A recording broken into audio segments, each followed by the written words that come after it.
ছোট ছোট কাজের জন্য সরকারি মুখাপাক্ষী না থেকে স্বেচ্ছাশ্রম দিয়ে রাস্তা সংস্কার খয়রাসুর ব্লকের লোকপুরে। এবছর অতিবৃষ্টির জেরে বেশ কিছু কাঁচা রাস্তা বেহাল হয়ে পড়ে। সেরূপ খয়রাসুর ব্লকের লোকপুর থানার ঝাড়খণ্ড ঘেঁষা বামনি বহাল গ্রামের ঢোকার মূল রাস্তায় জল জমে বেশ কয়েকটি গর্তের আকার ধারণ করে, যার ফলে অটো, টোটো, মোটরসাইকেল বা সাইকেল যাওয়ার ক্ষেত্রেও সমস্যার সম্মুখীন হতে হয়।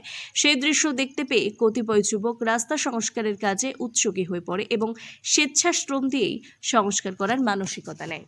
সেই হিসেবে এদিন রবিবার গ্রামের জাতি, ধর্ম, বর্ণ নির্বিশেষে এবং রাজনৈতিক দলের ঊর্ধ্বে উঠে প্রায় 20 থেকে 30 জন যুবক কোদাল, চাকুলি নিয়ে মাঠে ফেলে রাস্তা সংস্কারের কাজে হাত লাগায়। উদ্যোক্তাদের বক্তব্য, ছোট ছোট কাজে সবসময় সরকারের মুখাপেক্ষী না হওয়া, তাছাড়া সরকারি নিয়ম অনুযায়ী সামান্য কাজের জন্য দীর্ঘ সময় লাগতে পারে। সেক্ষেত্রে গ্রামে কোনো অসুস্থ ব্যক্তি, গর্ভবতী মায়েদের চিকিৎসা ক্ষেত্রে নিয়ে যাওয়ার জন্য অ্যাম্বুলেন্স প্রয়োজন হলে রাস্তায় গর্তের জন্য গ্রামের মধ্যে গাড়ি ঢুকবে না। সেই সমস্ত কথা মাথায় রেখে এবং অন্যান্যদের মধ্যেও স্বেচ্ছাশ্রম বিষয়ে সচেতনতার বার্তা দেওয়া হয়।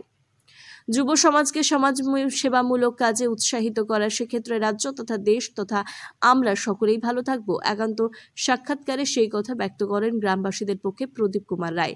এছাড়াও স্বেচ্ছাশ্রম দিয়ে রাস্তা সংস্কারের কাজে অংশগ্রহণ করেন স্থানীয় গ্রাম পঞ্চায়েত সদস্য বিকাশ বাউরি, সন্তোষ মণ্ডল, উত্তম বাগদি, পাপ্পু মণ্ডল, অনুপম মণ্ডল সহ এক ঝাঁক তরুণ।